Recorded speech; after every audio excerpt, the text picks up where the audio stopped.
हम लोग मेंटेनेंस कर रहे थे। मेंटेनेंस, आवाज क्लियर है? साउंड आ रही सबको?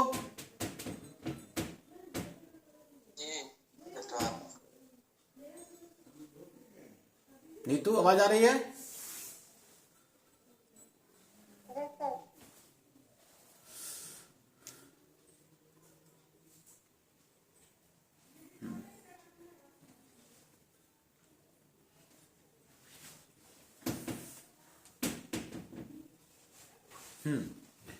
मेंटेनेंस, कल एक क्वेश्चन आप लोगों से हम पूछे थे, फिर क्वेश्चन को रिपीट करते हैं। Explain maintenance. Who are entitled for the maintenance according to Muslim law? Is a Mohammedan divorce lady entitled to maintenance? ये क्वेश्चन है आपका, इसको एलोबरेट कर रहे थे हम लोग।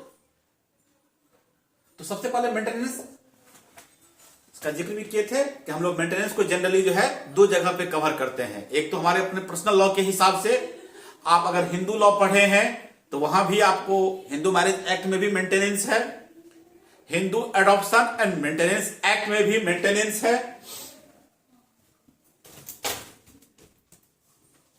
इसके बाद हम लोग 125 ऑफ सीआरपीसी जो हमारा क्रिमिनल प्रोसीजर है, वहां भी मेंटेनेंस का प्रोविजन है।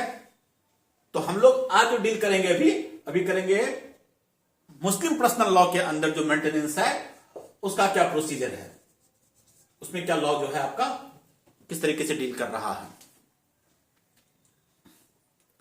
सबसे पहले मेंटेनेंस कहते किसको हैं, बताइए जरा कोई। मेंटेनेंस, भरण पोषण, हिंदी हुआ भरण पोषण, ठीक है। अरेबिक वर्ड है इसका, जो है जो हम लोग मुस्लिम लॉ के अंदर पढ़ते हैं, यह आया है नफक से आया है। नफक, the Arabic equivalent of Muslim of क्या कहते हैं मेंटेनेंस इज नफक, जिसका की मीनिंग होता है, इसका जो लिटरली मीनिंग होता है, what a person spends over his family. यानी कि अगर आप इसको देखेंगे तो इसका मतलब है जो कुछ व्यक्ति अपने परिवार के ऊपर खर्च करता है, जो कुछ व्यक्ति अपने परिवार पे खर्च करता है, उसको हम लोग बोलते हैं मेंटेनेंस। तो अगर हम लोग इसको लीगली देखते हैं तो हम लोग इसको, आप लोग जानते ही होंगे, रोटी कपड़ा और मकान, है ना? हाँ, तो भोजन, वस्त्र और निवास, ये जनरली तीन चीजें जो है यह हम लोग अगर अपने परिवार को प्रोवाइड करवाते हैं, यही हमारा जो है मेंटेनेंस है। इन जनरल जब इसका मीनिंग जो है बहुत नैरो मीनिंग लगाया गया था, तो हमारा जो बेसिक नीड्स था रोटी कपड़ा और मकान का, वह अपने परिवार के लोगों को प्रोवाइड करवाते थे। कोई जो आदमी वर्किंग था, जो आदमी जिसके ऊपर लायबिलिटी थी इस तरह की चीज, वह अपने परिवार को क्या करता था, इस चीज को प्रोवाइड करवाता था, तो उसको कहते थे कि मेंटेनेंस कर रहा है, अपने परिवार का मेंटेनेंस दे रहा है। इन जनरल वर्ड हम लोग यही आज तक पढ़ते आए हैं, सुनते आए हैं, ठीक है? ओके, हाँ, ओके, गुड आफ्टरनून सुमन, ठीक है। अच्छा ठीक है, क्लास में के बाद आपको अब जो है इसका जवाब देंगे, ठीक है। तो सबसे पहले हम लोग इसको एलोबरेट करते हैं। ये तो मेंटेनेंस का जनरल हमारा जो है इंट्रोडक्शन है, भूमिका है, मेंटेनेंस कहते किसको है, ठीक है ना। मेंटेनेंस का जो मतलब कि लिटरली मीनिंग क्या है, तो food, clothing and lodging, lodging and fooding, और उसके बाद आपका फूड। लीगल सेंस में अगर हम लोग देखें तो यही हमारा क्या है, मेंटेनेंस है। अब तो फिर जब इसका वाइडर सेंस निकल कर आया तो मेडिकल एक्सपेंसेस, एजुकेशन एक्सपेंसेस, ये सब सारे मेंटेनेंस के अंदर आते हैं, जो हम लोग आगे डील करेंगे इसको। अब आइए इसका हम लोग डिफिनेशन देखते हैं। अकॉर्डिंग टू हिदाया, ठीक है ना, मेंटेनेंस को जो डिफाइन किया गया वो आप लोग कहीं पर लिख लीजिए, अगर है लिखा हुआ तो अंडरलाइन कर लीजिए, नहीं तो आप लोग राइट डाउन कर लेंगे। According to Hidaya, maintenance are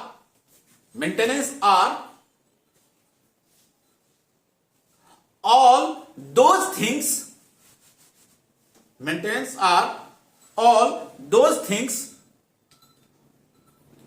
which are necessary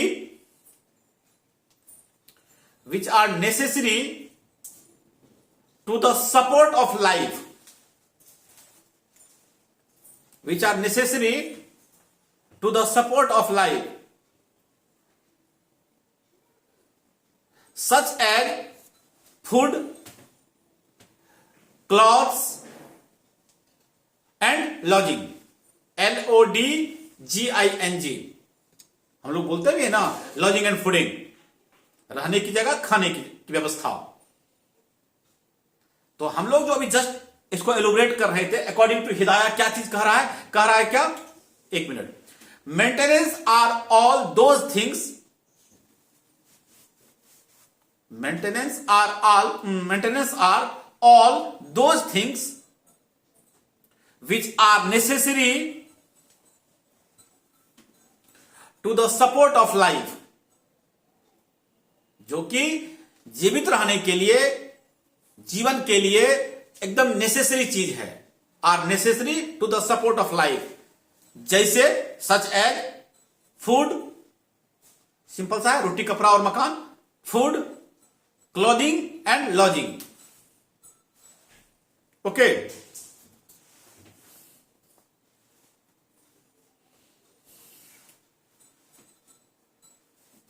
ठीक है।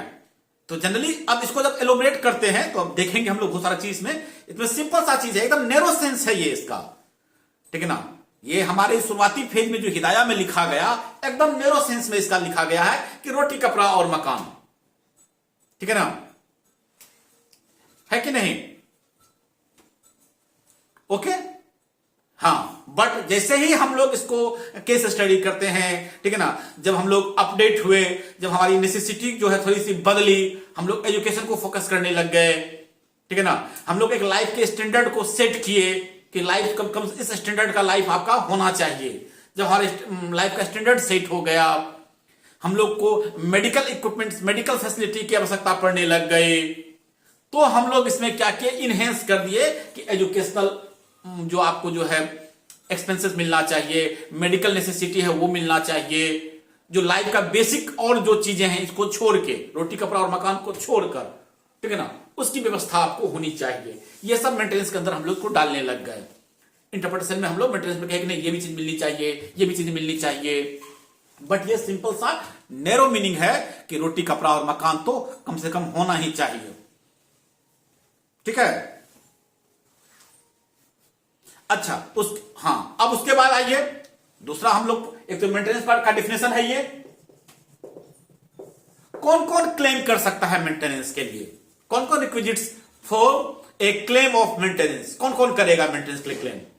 तो सबसे पहला, who has no property of his own, जिसके पास खुद की कोई संपत्ति नहीं है, जिसके पास खुद का कोई जो है इन तीन चीजों के लिए, रोटी कपड़ा मकान की व्यवस्था जो इसके पास करने के लिए इनफ प्रॉपर्टी नहीं है, ठीक है। आप जब अकॉर्डिंग टू मुस्लिम लॉ देखेंगे तो कौन कौन उसमें जो है मेंटेनेंस के लिए क्लेम करेगा, तो कहता है कि such persons are entitled to maintenance. सबसे first, who has no property of his own, जिसके पास खुद की कोई संपत्ति नहीं है। Second number, who is related with in provident degree to the person,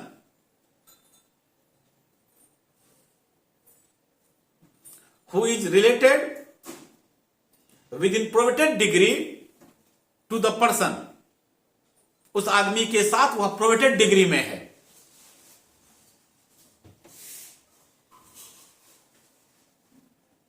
इस पर एलोबरेट करेंगे हम लोग।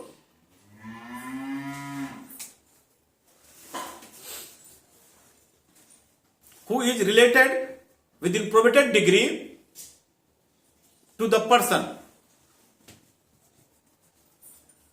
दूसरा, पहला तो बोल दिए जिसके पास खुद की संपत्ति नहीं है, who has no property of his own.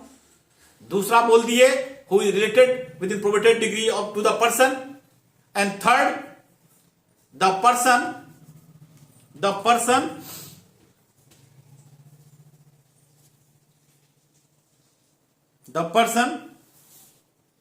from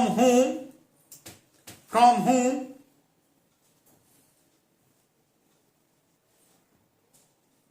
he claims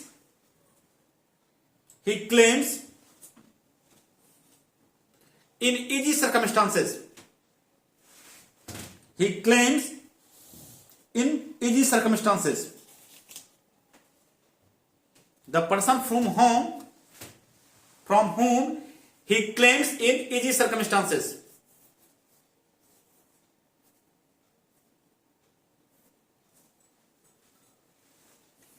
ठीक है, एकदम जनरल रूल है। इसका एक्सेप्शंस भी है, इसके। इन लोगों पे जनरल रूल अप्लाई नहीं होगा। अभी जो हम बोलेंगे, ठीक है ना, कुछ ऐसे लोग भी हैं जिन पर जनरल रूल अप्लाई नहीं होता है। सबसे पहला, when the claimant is wife,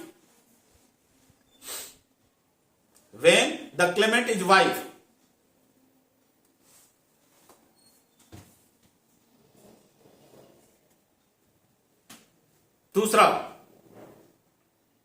when the claimants are minor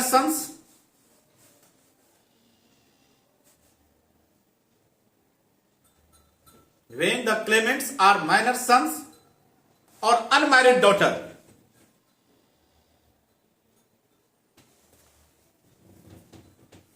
except when he has no means।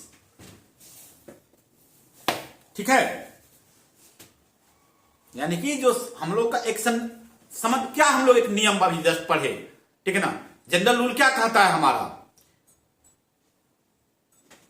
कि वही लोग मेंटेनेंस के लिए हकदार होगा जिनको कोई निजी संपत्ति नहीं है, ठीक है ना, या फिर जो प्रोबेटेड डिग्री के अंदर जो है रिलेशन में रह रहा है, उसके साथ प्रोबेटेड डिग्री में है वो, ठीक है ना।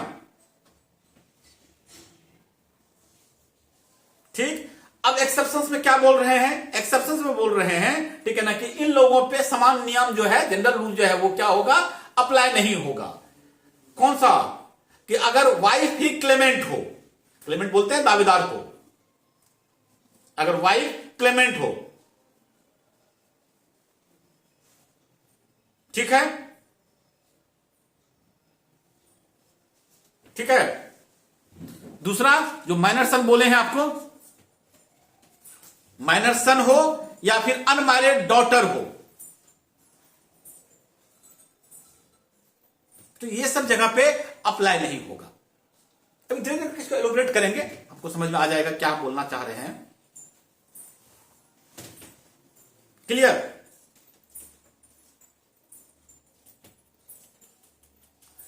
Accept he has no means, means का मतलब साधन नहीं हो, जिसके पास खुद का मेंटेनेंस करने का मतलब सक्षम नहीं हो, खुद के मेंटेन करने में। मीन्स का मतलब होता है जिसके पास जीविकोपार्जन की व्यवस्था नहीं हो, ठीक है, जो इतना अनेबल हो कि खुद को मेंटेन नहीं कर पा रहा हो। ओके, ठीक है।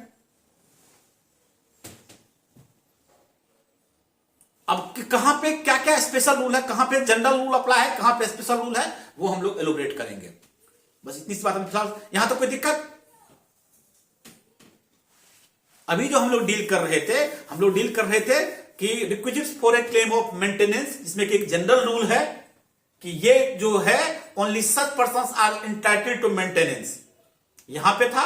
उसका एक्सेप्शंस भी देख लिए कि जनरल रूल जो है डज नॉट अप्लाई टू, ठीक है ना, इन सब लोगों पे अप्लाई नहीं होता है। अब लिखिए, नेक्स्ट हेडिंग कर लीजिएगा, पर्सन्स इंटाइटल्ड टू मेंटेनेंस। बहुत दिक्कत नहीं आएगी इस टॉपिक में आपको, आप लोग बहुत अच्छे से पढ़े भी हैं, बहुत सिंपल चीज है भी, ठीक है ना। हम लोग 125 सीआरपीसी भी आप लोग को हम पढ़ाए हुए हैं, ठीक है ना। हिंदू लॉ के अंदर भी पढ़ाए हुए हैं, तो इसमें बहुत सारा प्रॉब्लम्स नहीं आएगा। टॉपिक बहुत अच्छा है, बहुत इंपॉर्टेंट टॉपिक है, बिहार यूनिवर्सिटी वगैरह सब इसको पूछता है बराबर, ठीक है ना, इसलिए इसको टॉपिक को अच्छे से आप जो है प्रिपेयर करके रखिएगा, ठीक है। अब जो है कौन कौन से लोग मेंटेनेंस के लिए इनटाइटल होगा, अब ध्यान से देखिएगा, समझिएगा, कौन कौन पर्संस इंटाइटल टू मेंटेनेंस, कौन कौन इंटाइटल होगा मेंटेनेंस के लिए। अब कहां कहां स्पेशल रूल्स अप्लाई होगा, क्या क्या होगा, तो उन लोगों को मेंटेनेंस किया जाएगा, वो हम लोग देखेंगे। यानी कि भरण पोषण के लिए कौन कौन से लोग अधिकारी होंगे, किसको किसको भरण पोषण किया जाएगा। तो सबसे पहले अंडर मुस्लिम लॉ, ठीक है ना, the following persons are entitled to maintenance. सबसे पहला वाइफ,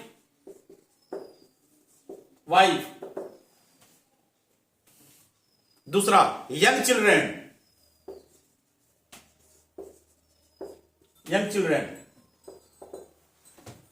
लिखते चलिए फटाफट। तीसरा, third number,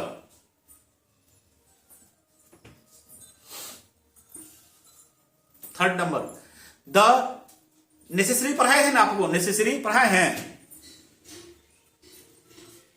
the necessitous parents,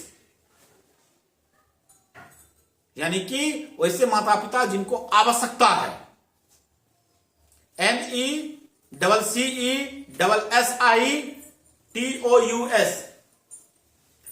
the necessitous parents,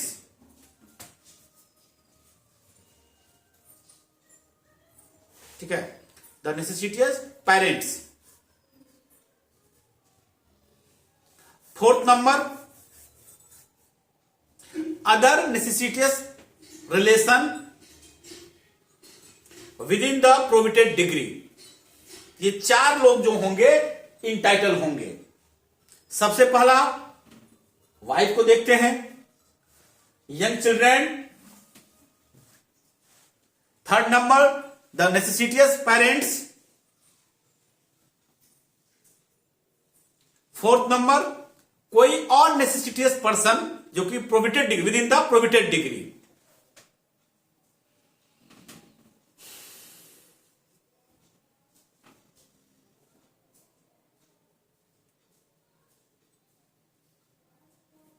okay,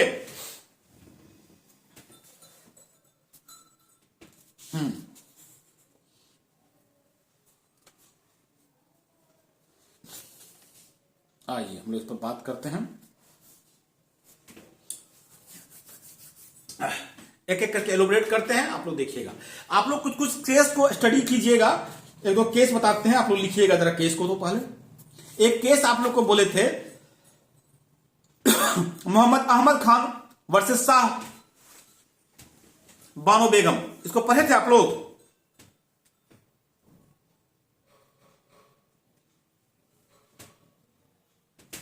मत बताइए। मोहम्मद अहमद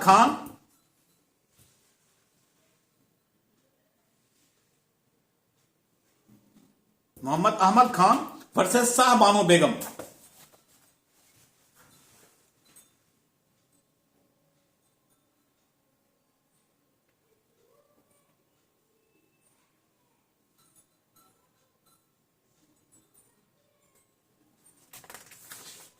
ठीक है,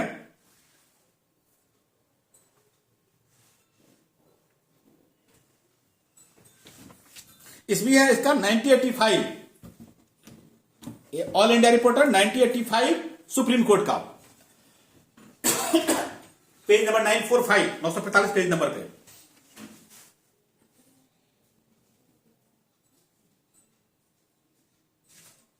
ठीक है, 945 पेज नंबर पे। बहुत अच्छा केस है, बहुत खूबसूरत केस है। इस केस को पढ़िएगा। हम लोग बात करते हैं ना 125 सीआरपीसी की बात करते हैं ना, पढ़िएगा इस केस को। और इस केस के रेफरेंस में भी पूछा जाएगा आप लोगों के एग्जाम में, with reference to Mohammad Ahmad Khan versus Shah Bano Begum. ठीक है, briefly describe the right of maintenance of a Muslim women against her husband.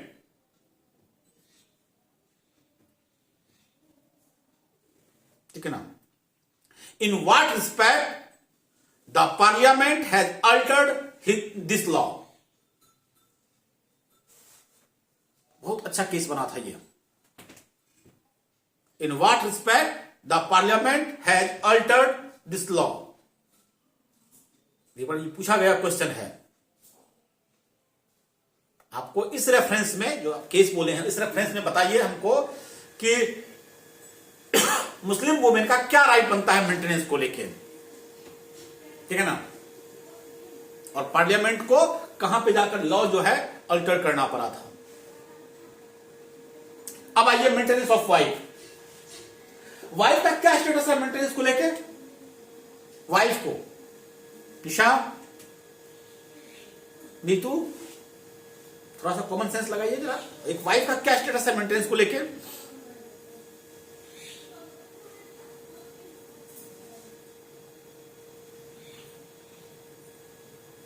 कोई नहीं, बोलिए। राहुल, रंजीत, क्या है स्टेटस।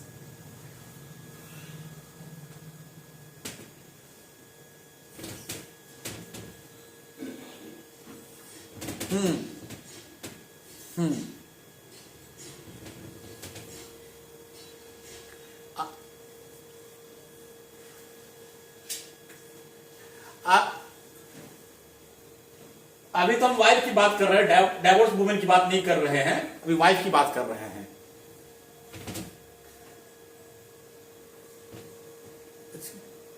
मिलेगा ही तो वेरी गुड। आपने बोला ना कि इसमें बहुत ज्यादा दिक्कत नहीं आएगी। एक बार थ्रू आउट आप उसको पढ़ लेंगे, खाली सीक्वेंस मतलब आपको प्रिपेयर कर लेना है कि कैसे इसको लिखना है एग्जाम में। ठीक है ना। ठीक है ना। तो बस वो देखना है आपको। अंडर मुस्लिम लॉ, ठीक है ना, the wife right to be maintenance by husband is absolute. Muslim law के हिसाब से, मुस्लिम लॉ में जब देखते हैं हम लोग, तो जो वाइफ का राइट होता है वह एब्सोल्यूट राइट होता है। आवाज म्यूट कर लीजिएगा Rahul. The wife's right to be maintenance by her husband is absolute. ठीक है, क्लियर। यह लीगल ऑब्लिगेशन है, ध्यान रखिएगा। हर एक हस्बैंड पर यह लीगल ऑब्लिगेशन है। It is a legal obligation of every husband to maintain his wife. इसके बावजूद कि पत्नी के पास जो है खाने पीने की व्यवस्था है खुद की। Although the wife may have means to support her end, पति के पास कोई साधन नहीं है, फिर भी पति को कमाकर खिलाना है। If the husband has no means to provide the maintenance, ठीक है ना, तो आपको जो क्या है, फिर भी जो है आपके ऊपर लीगल ऑब्लिगेशन है कि आपको क्या करना है, उसको मेंटेनेंस की व्यवस्था करनी है, उसको खाना पीना देना है, उसको रोटी कपड़ा और मकान की व्यवस्था करनी पड़ेगी आपको उसके लिए। ठीक है। दूसरे किसी हम लोग अभी जितना पढ़े हैं अभी, ठीक है ना, उसके ऊपर उसका प्रायोरिटी बनता है पत्नी का। समझिएगा बात को।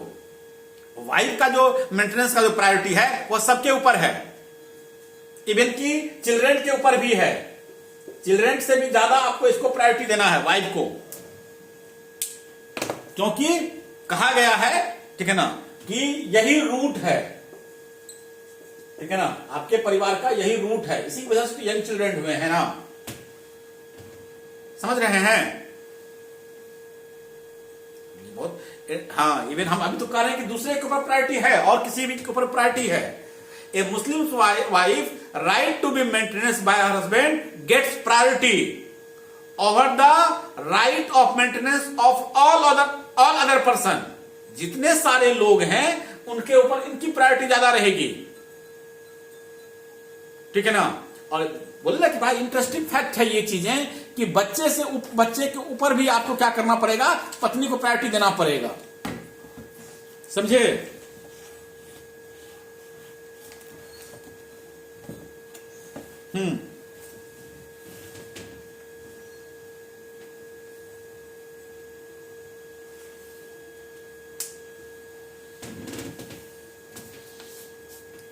इसलिए कि वहां ये जो है ना मेहर की राशि जो है ना वो दे गई थी, ठीक है ना। उस पर भी आएंगे, उस केस पर भी आएंगे, समझे। उस केस पर भी हम आएंगे कि उस वक्त ऐसा क्यों कहा गया और अब जनरल रूल ऐसा क्यों है, उस पर भी बात कर लेते हैं पहले थोड़ा सा। इसलिए आप लोग को पिछले क्लास में बोले थे कि शाह बानो बेगम केस पढ़ के रखिएगा, उस केस को भी एलोबरेट करेंगे। इस केस को लिखना ही है हम लोगों को, ठीक है ना। हाँ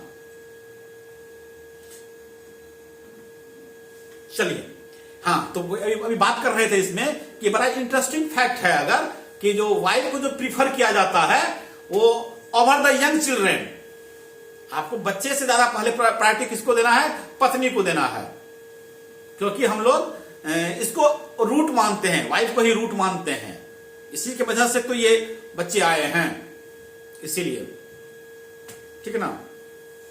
और इसको जो मेंटेन किया जाता है वह मुस्लिम पर्सनल लॉ के द्वारा भी रेगुलेट होता है। 125 पर भी आए नहीं है, 125 के हिसाब से तो है ही, वो जनरल रूल तो अब हो ही गया है, बट यह इसके हिसाब से भी रेगुलेट हो रहा है, ठीक है ना। और 125 टू 128 भी इसके साथ आप डालेंगे।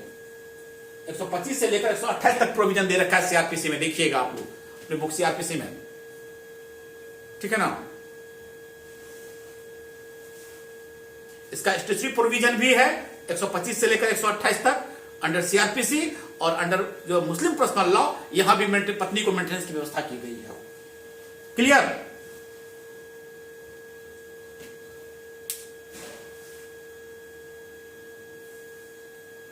अब ध्यान से सुनिएगा, वाइफ को मेंटेनेंस पढ़ रहे हैं हम लोग, ठीक है ना।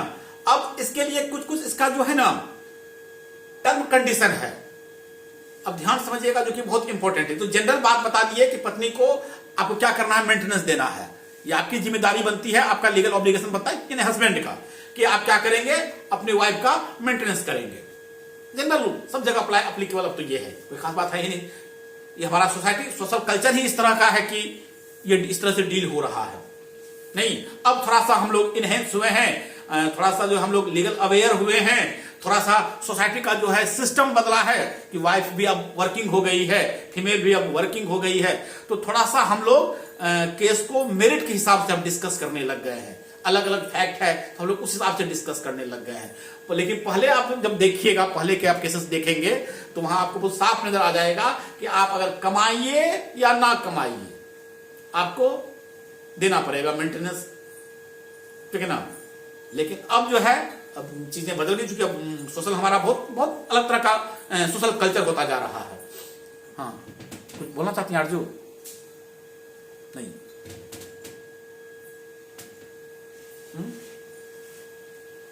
क्या बोल रही है?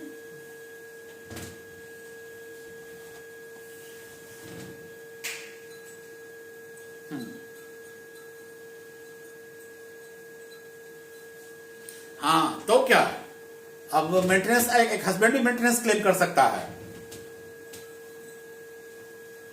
बोले ना कि अब तो सोशल हमारा स्टेटस इस तरह का है, सोशल जो अब बिल्कुल बदल गया है ना। अब तो हम लोग जो आप हिंदू लॉ में भी पढ़े हैं या इन जनरल अब देख भी रहे हैं कि अब हस्बैंड भी जॉब छोड़ देता है। अगर पत्नी बहुत उस तरह का जॉब में रहता है तो परिवार के लिए पति जॉब छोड़ देता है, और पति जॉब छोड़ देता है तो बाद में अगर किसी तरह की कोई बातें होती हैं तो हस्बैंड भी क्लेम कर सकता है मेंटेनेंस के लिए, ठीक है।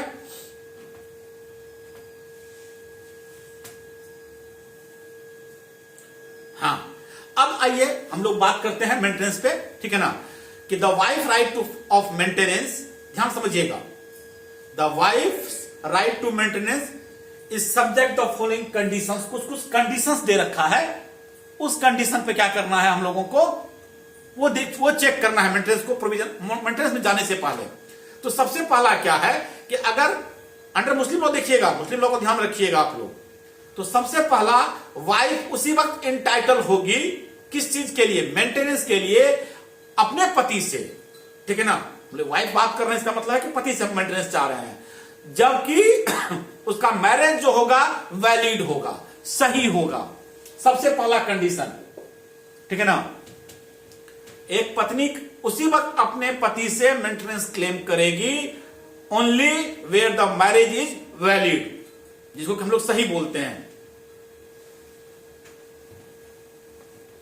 अगर उसका मैरिज अंडर मुस्लिम लॉ, ध्यान रखिएगा, हम बताए हैं काइंड्स ऑफ मैरिज में पढ़ाए हुए इस चीज को, कि अगर उसका मैरिज वैलिड है यानी सही है तो ही वह मेंटेनेंस के लिए क्लेम करेगी। अगर उसका मैरिज वॉइड है, जिसको कि बातिल बोलते हैं हम लोग, या फिर इर्रेगुलर है, फासिद बोलते हैं इसको शायद, आई थिंक फासिद, हाँ ठीक है ना, या तो बातिल है या फासिद है, तो हस्बैंड के ऊपर कोई ऑब्लिगेशन नहीं होता है कि वह क्या करे, मेंटेनेंस दे। The husband is under no obligation to maintain the wife.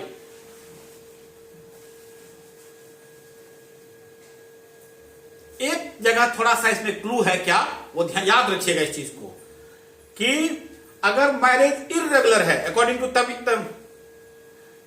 To Tayyab जी, अगर मैरिज, आवाज आ रही है,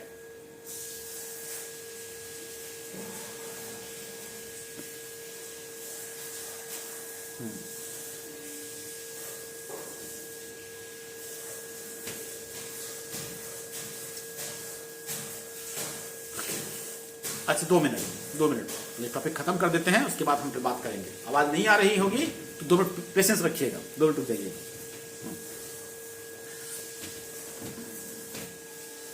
हाँ, अकॉर्डिंग टू, ठीक है ना तैयब जी, आवाज क्लियर है?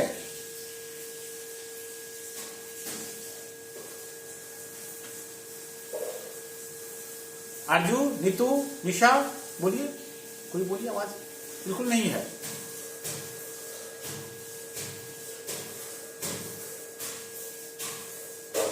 कोई तो बोलिए, आवाज आ रही थी।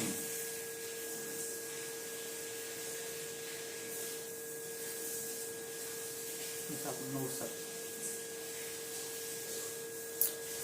क्या इशू हो रहा है? ये तो मौसम भी बहुत क्लियर है, क्या प्रॉब्लम हो रहा है? अच्छा 1 मिनट, ये टॉपिक खत्म कर देते हैं। इसको जो है ना, तो हम लोग जो है नेक्स्ट क्लास में इसको कंटिन्यू करेंगे। ये वाला टॉपिक हमको खत्म कर लेने दीजिए, ठीक है ना।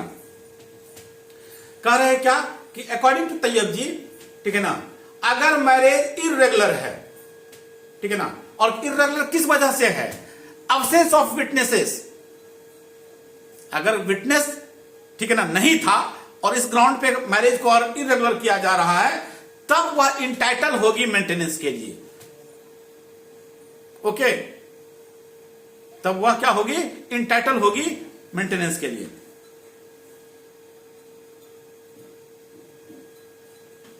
नेक्स्ट हम लोग देखते हैं फिर दूसरे क्लास में।